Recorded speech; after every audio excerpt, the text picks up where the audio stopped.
एक दिन वही सुगंधा अपने रूप, कटाक्ष और भौहों के चंचल संकेतों से कामदेव के बाण चलाती हुई क्रीड़ा करने के उद्देश्य से शिप्रा नदी के तट पर पहुंची।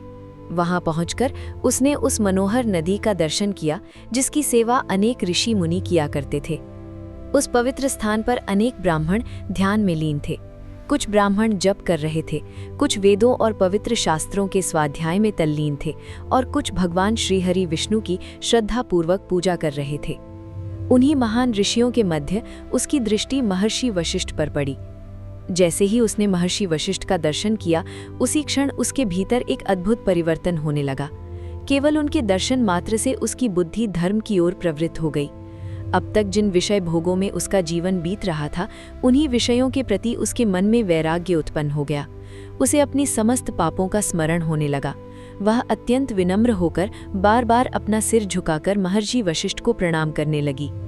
फिर हाथ जोड़कर अपने पापों से मुक्ति पाने की प्रार्थना करते हुए बोली, हे अनाथों के नाथ, हे विप्रश्रेष्ठ, हे समस्त विद्याओं के ज्ञाता प्रभु, मैंने अपने जीवन में असंख्य पाप किए हैं। हे प्रभु, कृपा करके ऐसा उपाय बताइए जिससे मेरे इन सभी पापों का पूर्ण रूप से नाश हो जाए। सुगंधा की करुण वाणी सुनकर दीनवत्सल महर्षि वशिष्ठ ने अपनी दिव्य ज्ञान दृष्टि से उसके समस्त पूर्व कर्मों को जान लिया। इसके बाद उन्होंने अत्यंत करुणा और स्नेह से उससे कहा, हे भद्रे, अब तुम सावधानी पूर्वक मेरी बात सुनो।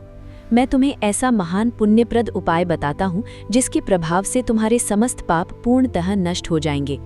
तुम तीनों लोकों में विख्यात परम पवित्र नगरी वाराणसी जाओ। वहां जाकर भगवान शिव को अत्यंत प्रिय तथा महान पुण्य प्रदान करने वाले रुद्रवर्ती व्रत का श्रद्धा और विधि पूर्वक पालन करो। हे भद्रे, इस व्रत के प्रभाव से तुम परम गति को प्राप्त करोगी, अतः बिना विलंब किए काशी चली जाओ। महर्षि वशिष्ठ के इन दिव्य वचनों को सुनकर सुगंधा ने तत्काल उनके आदेश का पालन करने का निश्चय किया। वह अपना समस्त धन साथ लेकर अपने सेवकों और मित्रों सहित काशी पहुंची।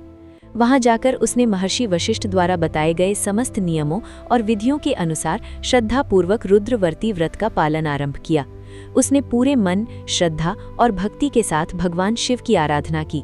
उस व्रत के अद्भुत प्रभाव से उसके समस्त पाप नष्ट हो गए और अंततः भगवान शिव की अनंत कृपा से वह सशरीर उसी शिवलिंग में विलीन हो गई। इस प्रकार भगवान शिव ने इस व्रत की महिमा का दिव्य उदाहरण सुनाया।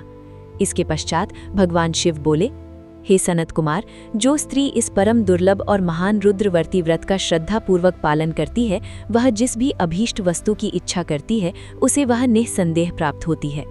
इसके बाद भगवान शिव एक अन्य विशेष व्रत का महात्म्य बताते हुए कहते हैं, हे सुव्रत, अब तुम माणिक्यवर्तियों के महात्म्य को सुनो। माणिक्यवर्ती व्रत का पालन करने वाली स्त्री मेरे अर्धासन की अधिकारिणी हो जाती है और महाप्रलय तक वह मुझे अत्यंत प्रिय बनी रहती है।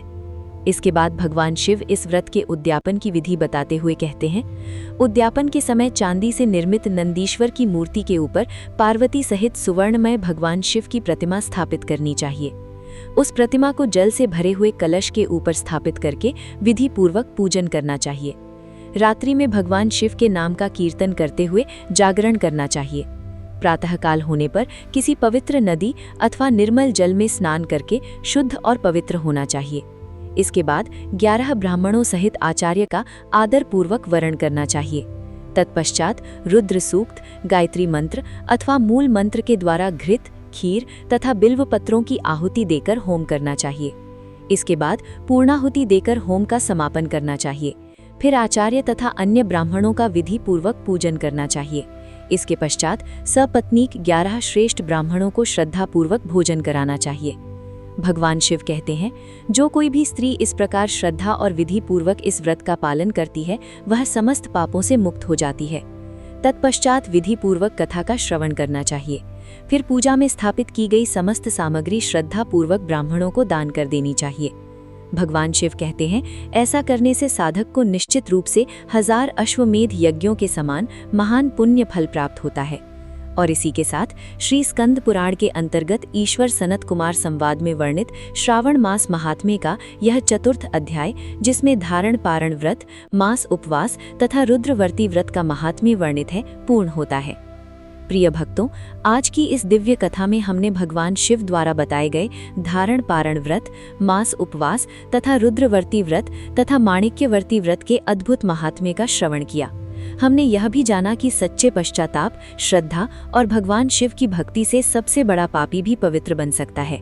सुगंधा जैसी वारांगना, जिसने अपने जीवन में असंख्य पाप किए थे, जब महर्षि वशिष्ठ के उपदेश से भगवान शिव की शरण में पहुंची और रुद्रवर्ती व्रत का पालन किया, तो भगवान शिव की कृपा से उसके समस्त पाप नष्ट हो गए और अंततः उसे शिवलिंग में सशरीर लीन होने का परम सौभाग्य प्राप्त हुआ। यही भगवान शिव की करुणा और उनकी असीम कृपा का सबसे बड़ा प्रमाण है। यदि कोई भक्त श्रद्धा, नियम और निष्कपट भक्ति से भगवान शिव का स्मरण करे तो महादेव उसके जीवन को भी पवित्र बना देते हैं। आइए इस पवित्र श्रावण मास में हम भी अपनी सामर्थ्य के अनुसार भगवान शिव की आराधना करें, व्रतों का पालन करें और उनके बताए हुए मार्ग पर चलने का संकल्प लें। महादेव की कृपा आप सभी और आपके पूरे परिवार पर सदैव बनी रहे। यदि आपको धार्मिक गर्ल की यह श्रावण मास कथा श्रृंखला पसंद आ रही है तो वीडियो को अवश्य लाइक करें, अपने परिवार और मित्रों के साथ शेयर करें और यदि आपने अभी तक हमारे चैनल धार्मिक गर्ल को सब्सक्राइब नहीं किया है तो अभी सब्सक्राइब करें, ताकि श्रावण मास की प्रत्येक प्रातः प्रकाशित होने वाली अगली कथा आप तक सबसे पहले पहुंच सके। हम आपसे कल पुनः प्रातः मिलेंगे श्रावण मास महात्म्य के 5वें अध्याय के साथ। तब तक के लिए हर हर महादेव, हरे कृष्णा।